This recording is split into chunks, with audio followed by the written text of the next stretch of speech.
bien, amigas y amigos, ya estamos en una emisión más de su programa Relatos de Baja California. Por favor, quédese ahí donde está porque le estamos preparando un programa muy interesante. En esta ocasión le vamos a presentar una semblanza del maestro Gustavo Casanova Cárdenas. Así es que Relatos de Baja California está por iniciar. Muy bien, maestro Gustavo Casanova, muchas gracias por recibirnos en su casa. Gracias a ti, Oscar. Y por aceptar pues esta charla con el programa Relatos de Baja California. Y bueno, pues don Gustavo Casanova Cárdenas, empezar por el inicio, empezar por preguntarle, bueno, pues quiénes eran sus padres, de dónde eran originarios, a qué se dedicaba su papá. Bueno, pues mis padres eran del estado de Sonora, y digo eran porque pues ya no existen lamentablemente. Eran de Cananea, Sonora, de Cumpa, Sonora, mi mamá, y por allá en el estado de Sonora, en Cananea especialmente, mi padre en alguna ocasión fue minero. En Cananea, quien no trabaja en la mina, dicen, ya no puede trabajar en otra parte.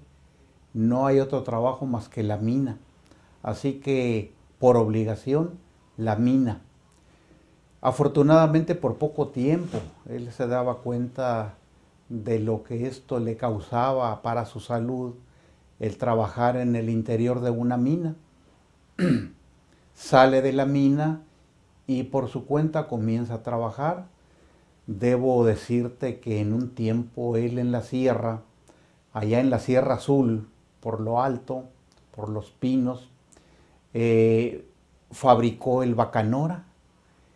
Eran pues una industria que se explotó durante mucho tiempo con el corte de la lechuguilla, el estarlo elaborando y el de traerlo prácticamente de contrabando. Era prohibido. Creo que siempre ha sido prohibido y siempre debiera de ser mientras no se tengan las condiciones necesarias. En esa época, en el lugar en donde encontraban a la persona elaborando bacanora, ahí mismo la llamada cordada echaba la cuerda sobre el primer tronco o rama de árbol y ahí mismo los colgaban.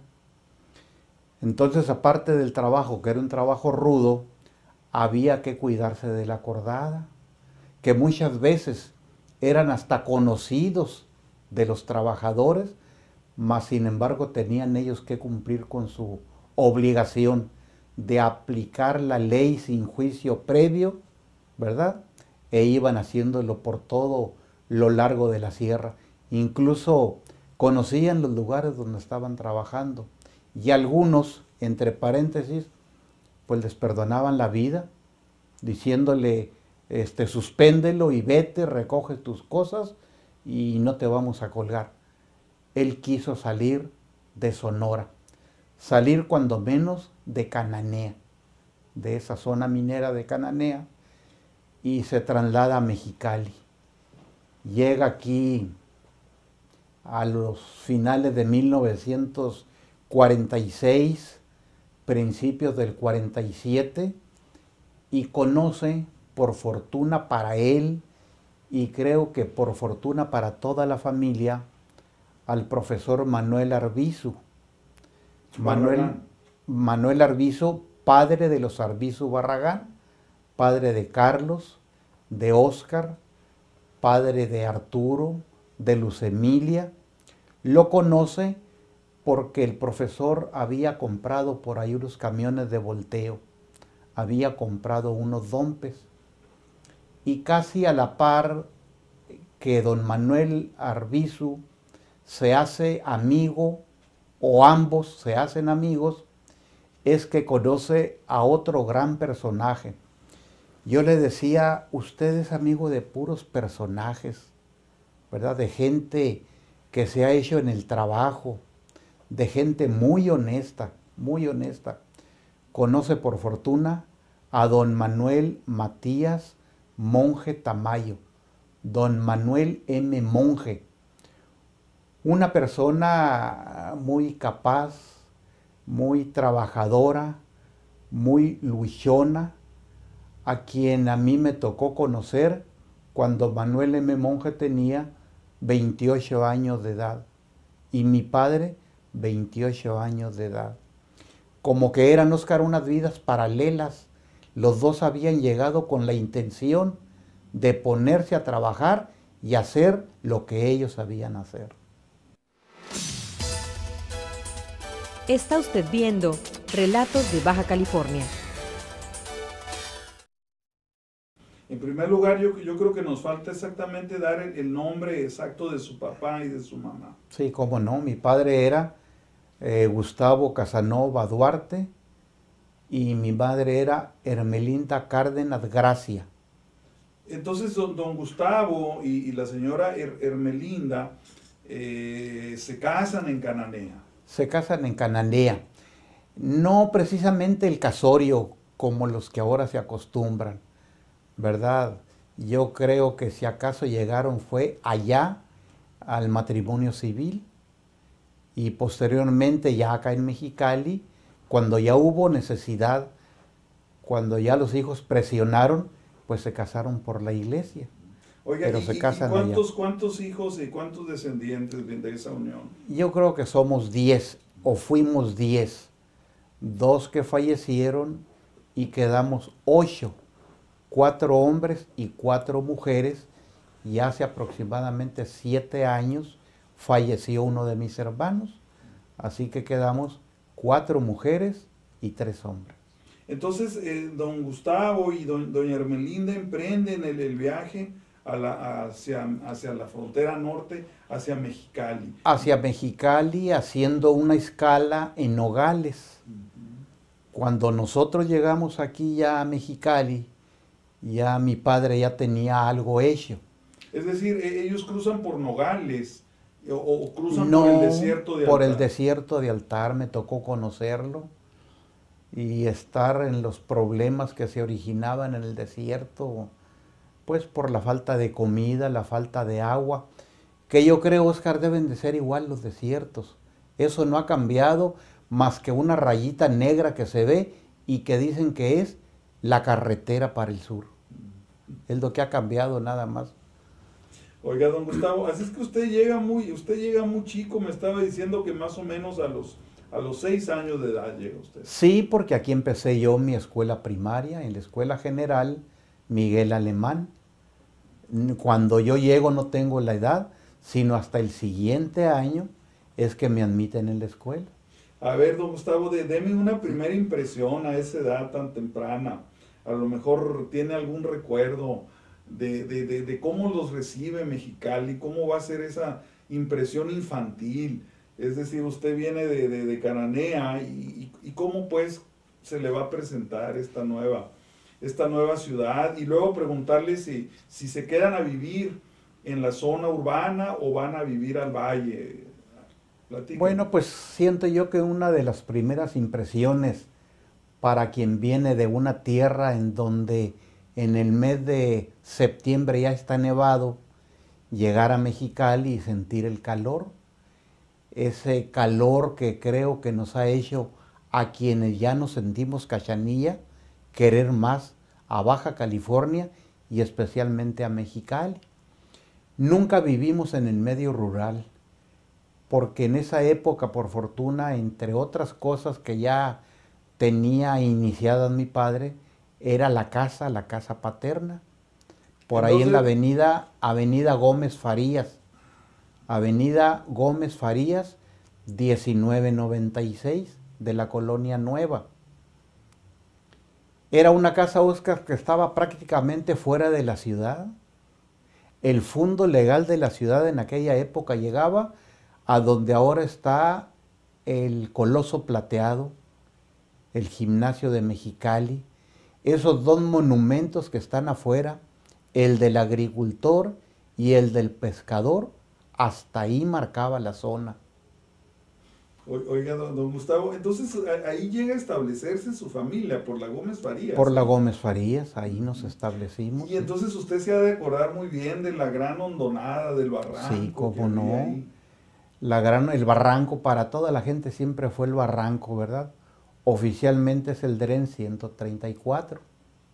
Esa hondonada, pues por ella corría el agua, como sigue corriendo el agua que llega y desemboca hacia Caléxico.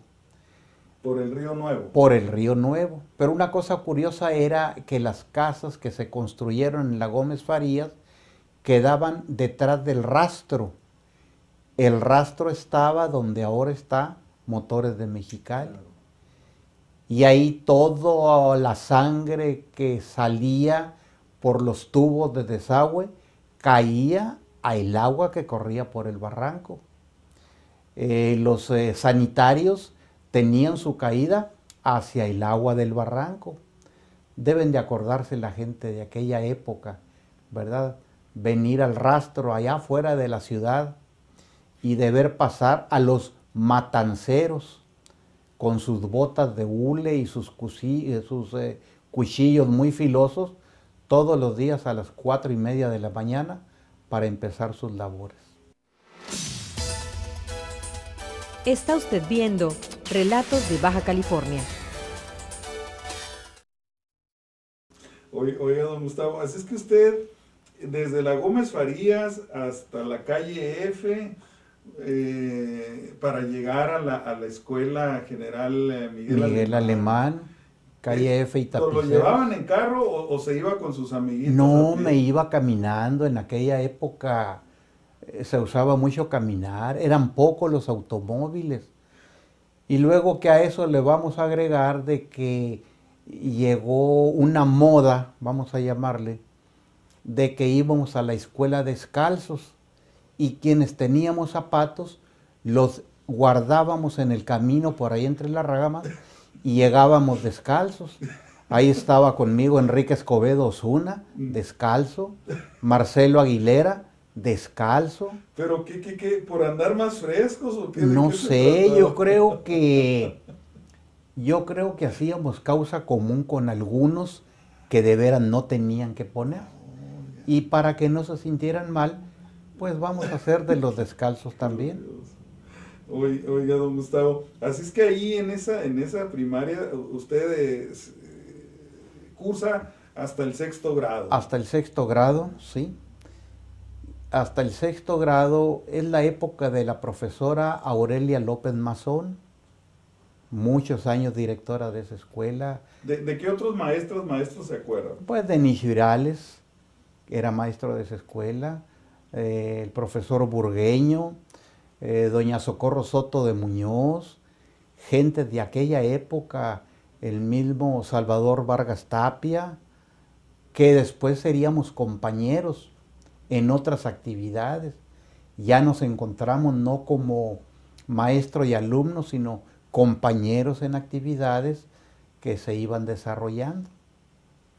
Muy bien. Oiga, don Gustavo, y ya que concluye su primaria, ¿qué viene para usted? ¿Qué expectativas se le ofrece? O a lo mejor me quiere platicar ya de que su papá era un hombre muy emprendedor y se embarca en una aventura muy, muy interesante al lado de Manuel Matías Monge. Bueno, pues antes de la aventura quiero decirle yo, para más o menos equipararnos, yo me voy a estudiar la escuela secundaria, a la secundaria para trabajadores. En aquel tiempo era la 30 por su clave. Actualmente es para trabajadores número 1. En esa escuela... ¿Ubicada en dónde, maestro? En la colonia Cuauhtémoc, en el edificio que ocupaba la escuela Presidente Alemán, claro, y el Centro Escolar Revolución. Claro. Ahí empiezo yo de 1955 a 1958. Para después, Oscar, trasladarnos a la escuela Cuauhtémoc. Yo quiero hacer aquí un paréntesis para decir que la mayoría de las escuelas superiores nacieron en aulas que prestaba la escuela Cuauhtémoc. Ahí nació la preparatoria Mexicali. Fuimos de la segunda generación y de la segunda generación de los inicios de la propia universidad. Claro. Ahí nació la Escuela Normal Urbana Federal Fronteriza. Ahí íbamos a la preparatoria, un tiempo. Otro tiempo lo hicimos arriba del edificio de Sunland de Mexicali. Otro tiempo lo hicimos en un local muy pequeño que estaba a un costado del jardín Federico Froebel. Se batallaba, pero quien tenía deseos de superarse encontraba los lugares apropiados para hacerlo. Bien, pero vamos pues regresándonos, porque aquí vamos a establecer una cronología de vida y ahí vamos ya encaminados. Ya vamos. Vamos encaminados, pero bueno, tengo de que se inscribe en esta secundaria y a lo mejor paralelo a esto, su papá, don Gustavo, a lo mejor ya anda en esta aventura de Manuel Matías Monje. A lo mejor por ahí más o menos la cronología nos empareja. Así es. A ver, platíqueme. Así es. En el año de 1948, don Manuel Matías Monje tiene pues ya grandes amigos. La agencia Ford en aquel tiempo se encontraba por la calle México, enfrente de las florerías que están por ahí. Y ahí tenían en exhibición algunos dompes. Entonces el señor Esquer y el señor Villardaga, que eran los representantes de la agencia, le ofrecieron a don Manuel Matías Monje en venta camiones. Le dijo, no les puedo comprar, yo no tengo un capital para lo que yo necesito, pero sí ofrézcanme un crédito y me dan por favor, así como si fuéramos a la tienda a comprar, me dan por favor 10 dompes. A crédito. Sí, se los dieron, le dieron toda la confianza, le dieron todo su apoyo y dijo, ya tengo los 10 dompes sacados de la agencia, que fueron los primeros que se vendieron al término de la Segunda Guerra Mundial. Del año era. Del año, de la agencia, sí. Entonces, para esos 10 dompes, Manuel Monje necesita quien se los trabaje, quien se los maneje, quien se los cuide. Y conociendo a mi padre, lo llama para que colabore con él. Para este entonces mi padre ya tiene oportunidad, con el capital que trajo, de comprar también 4 dompes, más los 10 dompes de Manuel Monje, eran 14, más 4 dompes de Hildeberto Monje, papá de los Monje Rangel, ya eran 18, y 2 dompes del profesor Arbizu, eran 20 dompes que tenía a su cargo. Está usted viendo Relatos de Baja California. 1948, Óscar, se lanza una convocatoria, sí, para muchas construcciones que iba a haber en el estado. Y una de esas convocatorias es pues la licitación para que las compañías constructoras participaran y dieran a conocer sus presupuestos para construir una carretera que uniera a la ciudad de Mexicali con el puerto de San Felipe. Qué bárbaro, qué historia tan apasionante.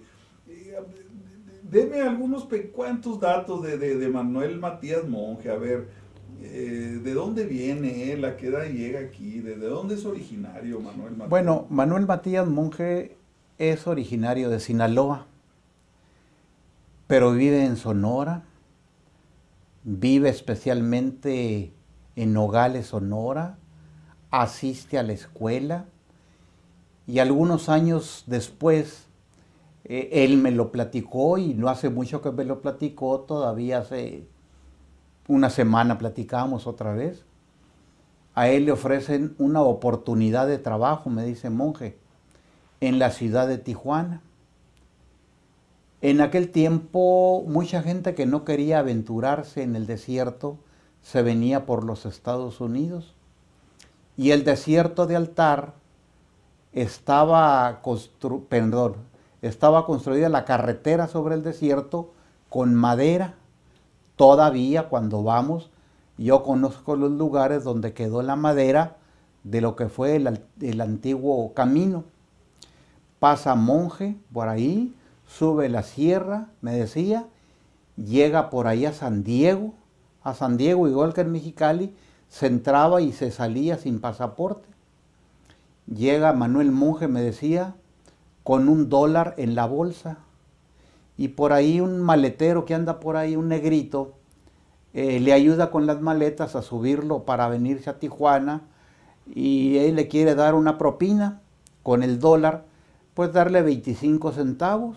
Le da él el $, al negrito, y el negrito le dice, muchas gracias. Se quedó con el $, dice. Llegué a Tijuana a buscar amigos, a buscar gente, a buscar la cena y el desayuno de la mañana. Y conoce gente, esa facilidad siempre la ha tenido Monje. Cae muy bien entre la gente, se le da toda la confianza y él la aprovecha. Manuel Monje siempre tuvo madera de comerciante y siempre le ha ido muy bien. Le ha ido muy bien a Manuel Monje. Bueno. Oye, y luego ya lo tenemos en Mexicali. Ya lo tenemos en Mexicali dedicándose a llevar llantas, algunas nuevas y algunas usadas, a Puerto Peñasco. Ahí llega en su troque de redilas y ahí descarga esas llantas, ¿verdad? Con eso hace su capital, que sería más tarde, Oscar, el enganche para los camiones. Claro. Y ahora me interesa mucho, pues, que me diga, que me platique cómo es que su papá, pues, se une a esta aventura de construir la carretera, pues, de Mexicali hacia el puerto de San Felipe. Bueno, en esa época es algo parecido a lo que fue la fiebre de oro en California. Quien venía a California venía a buscar oro. Quien traía un capital a Mexicali venía a comprar dompes porque se iban a construir carreteras. Y mi padre no fue la excepción, compró sus 4 dompes y se fueron a trabajar con una compañía que venía del Distrito Federal, que era Constructores Nacionales. Esa fue la compañía que ganó la obra, el concurso, la licitación para construir la carretera Mexicali-San Felipe. Y el primer viaje que a mí me toca ver que echan de revestimiento, lo echaron enfrente del rastro, es decir, en la calzada Justo Sierra y avenida Gómez Farías. Primer viaje de revestimiento para construir la carretera Mexicali-San Felipe. ¿Que no estaba pavimentada, pues, esta No, no era un camino de tierra. Ahí pegado al rastro había una tiendita de abarrotes debajo de un pino. Y naturalmente que el dueño, Arturo Gómez, no batalló mucho para encontrarle el nombre de la tienda. Eran 2 pinos que estaban afuera y la tienda se llamaba Los Pinitos.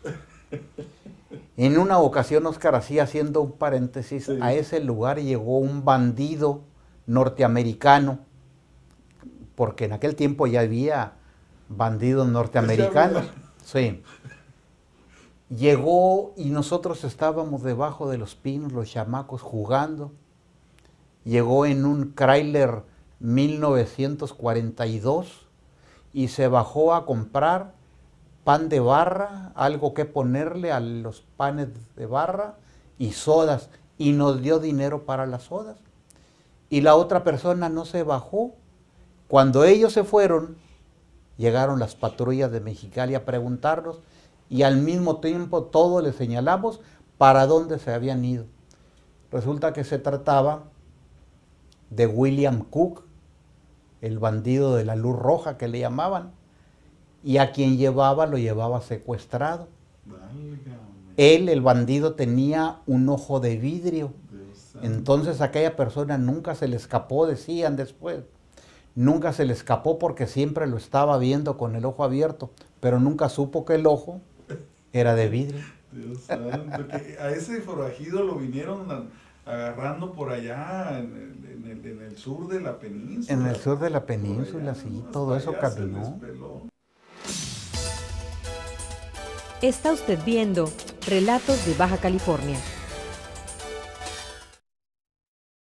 tenemos que usted está muy jovencito, don Gustavo. Sí. Pero que usted también anda trepado en esos dompes, pues. Desde muy chico aprendí a manejar el dompe. ¿Usted se ofreció para ayudarle a su papá? Sí, me gustaba, siempre me gustó. Fuimos, más que el papá y el hijo, fuimos muy buenos amigos, ¿verdad? Entonces yo siempre con él, en mis ratos libres, nunca dejé de estudiar. Y para tener más tiempo me metí a una escuela nocturna, claro, para tener el día libre y poder trabajar. Claro. Yo a los 13 años, casi 14, ya andaba manejando un dompe, naturalmente sin licencia. Me tocó conocer todos esos campamentos, que más tarde hablaremos de ellos, cuando describa un libro que junto con el profesor Raúl Mejía Gámez escribimos para don Manuel M. Monge. Ese libro que se titula Manuel Matías Monge y la carretera Mexicali-San Felipe, 1948-1952. Oiga, me está interesando mucho esta charla, don Gustavo. Bueno, entonces, así como para resumir, porque también tenemos que avanzar a otros temas, ¿cuánto tiempo va a tomar construir esta carretera entiendo, de 200 kilómetros de Mexicali? 200 kilómetros, ¿sí? De Mexicali a San Felipe, don Gustavo. 200 kilómetros contados del gimnasio de Mexicali. Ahora cuando vamos nos salen 187, pero es que ahora la cuenta empieza allá en la calzada Terán, hasta allá llega a la ciudad. Aproximadamente entre 5 y 6 años tarda la construcción de la carretera. El campamento, se van moviendo los campamentos conforme se va necesitando, ¿verdad? Esos campamentos. Es que su papá por 5 o 6 años estuvo abocado a este trabajo, ¿no? Sí, cómo no, y a estar renovando el equipo también, porque los camiones se acababan y había que ir comprando otros o tenerlos ya vistos para meterlos a la carretera. Y en verano y en invierno se chambeó. En verano y en invierno, sí, cómo no. Eran unos calores tremendos, yo creo que nos hacía falta, pues cuando menos la vegetación que ahora tenemos, que en algo ayuda, aunque en esa zona del desierto no hay ninguna vegetación, no había. La única sombra que encontrábamos era debajo de los dompes.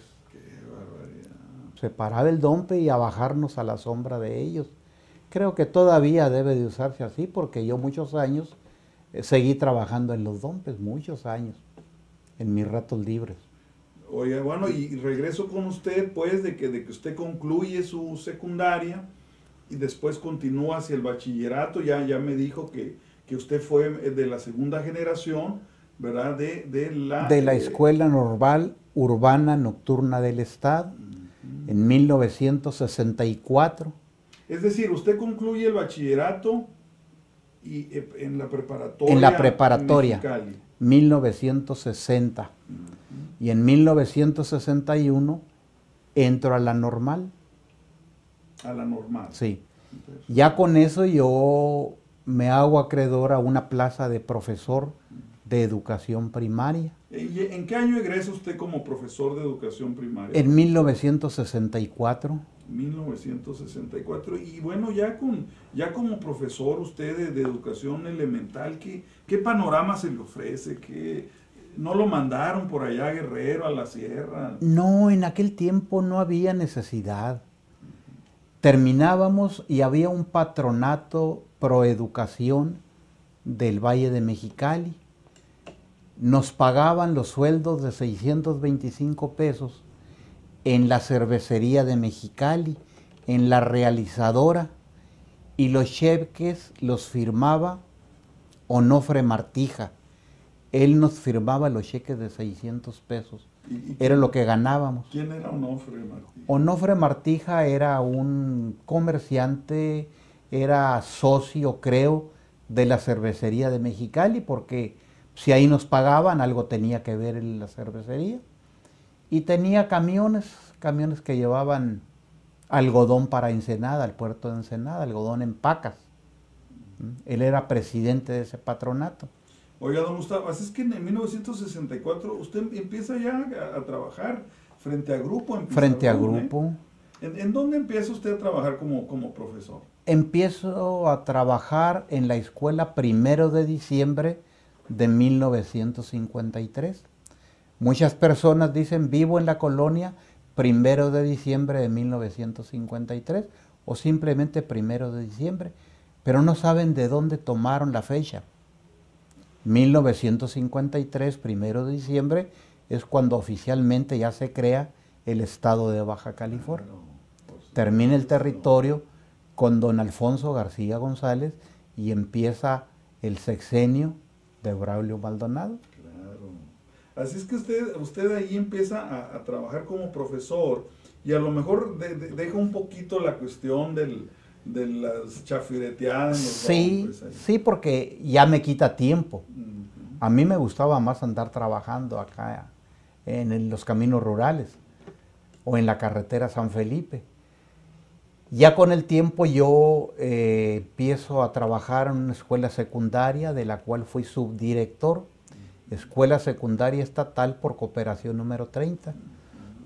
Pero al mismo tiempo empiezo a trabajar en la Escuela Secundaria Federal para trabajadores, de la que yo fui alumno, de la que fui maestro y de la que fui subdirector en esa escuela, con gente, le repito, adultos todos. Era un requisito que fueran adultos y que fueran trabajadores.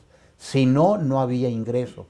Con los maestros de la Peña, Joel de la Peña, Noé de la Peña Hernández, Raúl de la Peña.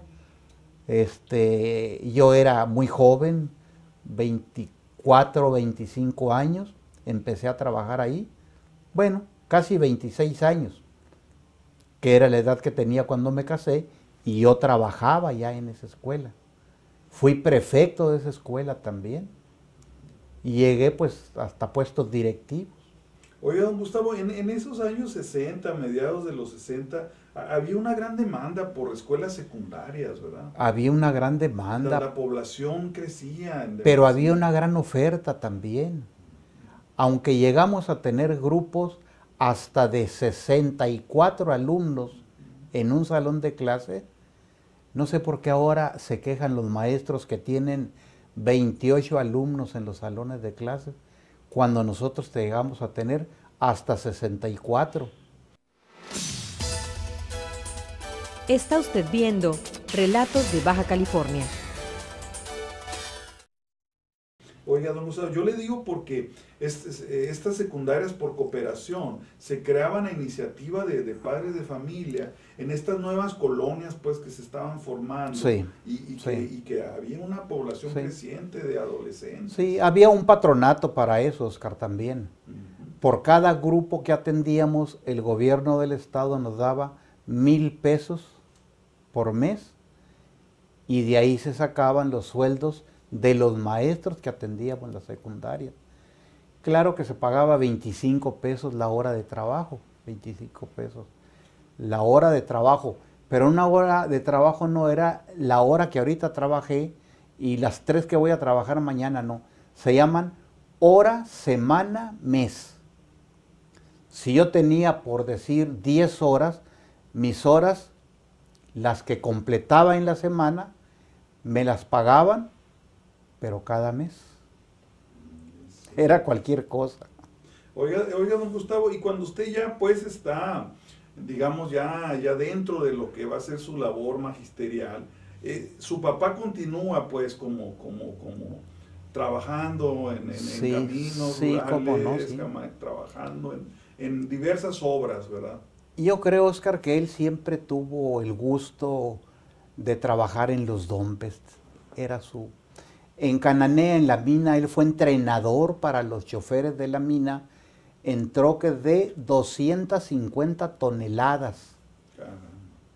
Camiones que tenían un motor en cada rueda para esa cantidad, para ese peso. Siempre fue mi padre en ese trabajo. Y años más tarde, que ya vendió los dompes, puso un almacén de maderas, de materiales de construcción, pero los dompes traían el material también, seguían los dompes. Es Eso es. En los años 60. En los años 60. Oiga, don Gustavo, me platica que usted sigue preparándose después. Sí. Usted me estaba diciendo que siguió usted estudiando. ¿Qué viene después en su Pues en el año de formación? 1966 inicié mis estudios en la Escuela Normal Superior de México, Distrito Federal. Ahí fueron 6 años para terminar como licenciado en Ciencias Sociales. Es decir, usted en el periodo vacacional de los veranos se iba a la Ciudad de México. Sí, yo en 66, el 67, ya tenía mi primer hijo. Ya mi familia en ocasiones, yo me iba en carro, ellos se iban en avión, yo los esperaba allá y teníamos carro para podernos mover. Entonces del 66 al 72 termino mi licenciatura en Ciencias Sociales. Y años después, en 1980, inicio estudios de maestría en educación media. Y en aquel tiempo pues habíamos muy poquitos maestros con maestría. Claro. Así que nuestros sueldos los vimos elevarse con el documento en la mano. ¿Y esta maestría en dónde la estudia usted? Yo la hice en la Escuela Normal Superior de Oaxaca, Asociación Civil, aunque le pagábamos a los maestros para que vinieran a Mexicali a darnos las clases aquí.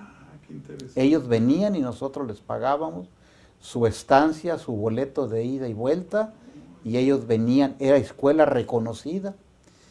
Y en 1983 presenté otro examen profesional, el tercero, por ahí en las instalaciones de un hotel. Se puso un local especial para que fuéramos pasando a sustentar nuestro examen profesional.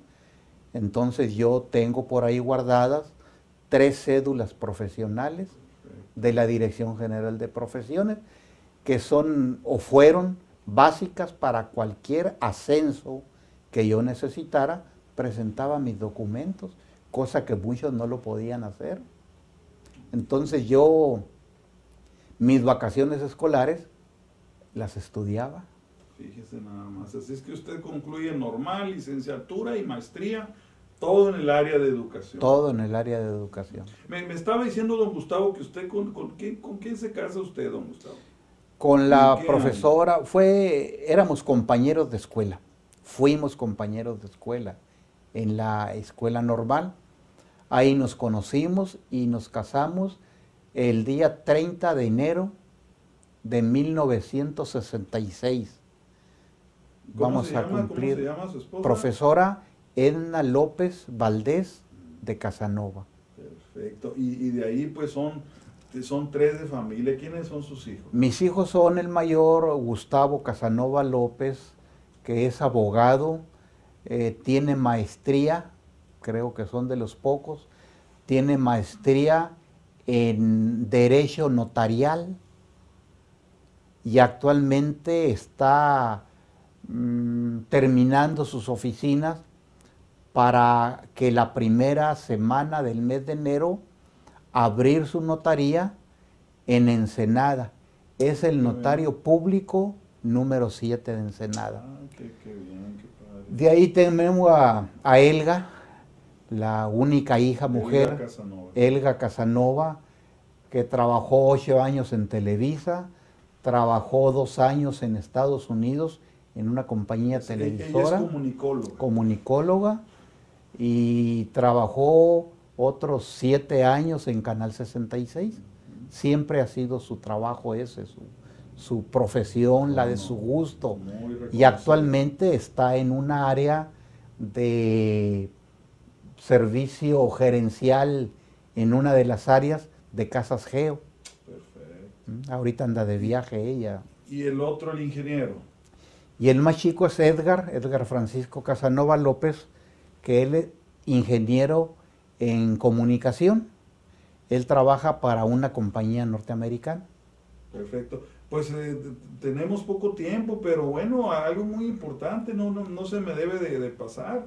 Usted fue director de la secundaria 18, estuvo en la secundaria 30, ya me dijo, maestro de la Facultad de Derecho, adscrito a muchas primarias, consejero electoral del IFE, consejero electoral del Instituto Estatal Electoral, miembro de la Sociedad Mexicana de Geografía y Estadística. Híjole, vamos a quedarnos un poquito con la secundaria 18. ¿Y en la Asociación de Sonorenses? Y miembro activo de las sociedades sonorenses en Baja California. Vamos a quedarnos un poquito con la secundaria 18. ¿Usted fue director de la secundaria 18? Fui director de la secundaria 18 a partir del año de 1983, en que termino de sacar la primera generación de la secundaria federal número 6, que me tocó conseguir los terrenos y la construcción. Los primeros alumnos se inscriben, primero, segundo y tercero. Cuando sale la primera generación, yo me voy como director de la secundaria número 1, 18 de marzo. Claro. Ahí encuentro pues muchos compañeros, muchos amigos, y creo yo que hicimos un buen papel. Era una secundaria que andaba un poquito con problemas, y con todo el apoyo de la parte oficial y de la parte sindical, me permitieron hacer unos cambios en el personal y se convirtió otra vez en la mejor escuela de Mexicali. Ahí estuvimos hasta 1988, en que me voy como jefe de enseñanza de todas las escuelas secundarias federales en el estado, en las áreas de geografía, de historia y de civismo. Y estando con ese nombramiento es cuando me jubilo, cuando vi que en una de las columnas de la nómina una cantidad abajo que me llamó mucho la atención, y les dije, ahora sí, me jubilo. Está usted viendo Relatos de Baja California. Y bueno, brevemente platíqueme de este libro que me gusta mucho. Este libro se llama Manuel Matías Monge y la carretera Mexicali-San Felipe. Y este libro pues lo elabora usted, Gustavo Casanova, y Raúl Candelario Mejía, y el prólogo lo escribe el arquitecto Rubén Castro Bojorquez. ¿Por qué se puso usted en esta tarea de rescatar estas memorias tan bonitas de aquellos años y de esa aventura? Yo lo hice, yo siento que lo hice, y ojalá esta entrevista la vea don Manuel Monge y su familia. Yo siento que fue una especie de agradecimiento a la forma en que nos recibieron cuando llegamos de Sonora a Mexicali a radicar. Casi fuimos parte de su familia. Tan lo fue así que en 2 ocasiones mis papás y Monge fueron compadres por 2 de mis hermanos. Creo que por eso, de ahí nació la idea de escribir el libro. Yo tengo mucho que hablar de ese libro, y nada que me contaron, nada que busqué en otro libro. Ese libro escribí lo que a mí me consta. Nadie me puede decir estás equivocado, porque son vivencias. Yo viví en cada uno de los campamentos, y lo que platico en ese libro son cosas ciertas. Quiero hacer referencia porque en alguna ocasión, en una de las pláticas en el canal de televisión, el canal 3, yo hacía referencia a un animal, le voy a llamar, un animal llamado el carbunco.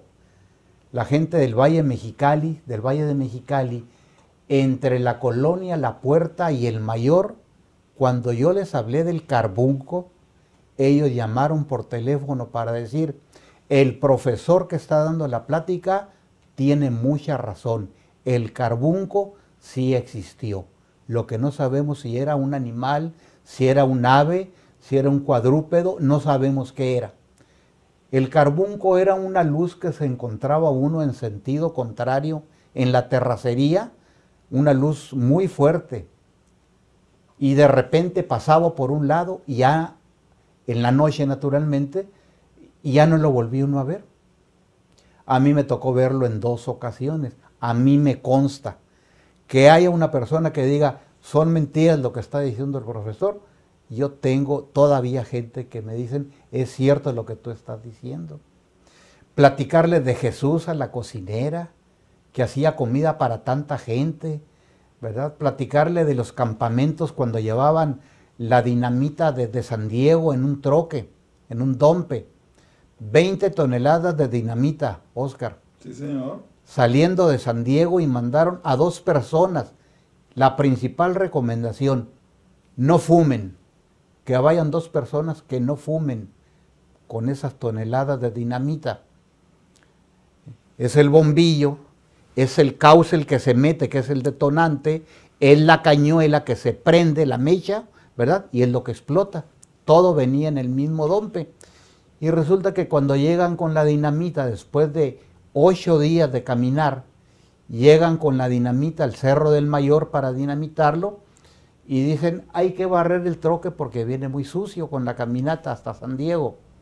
Y lo primero que sacan son más de 20 cajetillas vacías de cigarros Montecarlo número 20. Y eso que no debían de fumar, Pues por la carga que traían. Milagro no estallaron.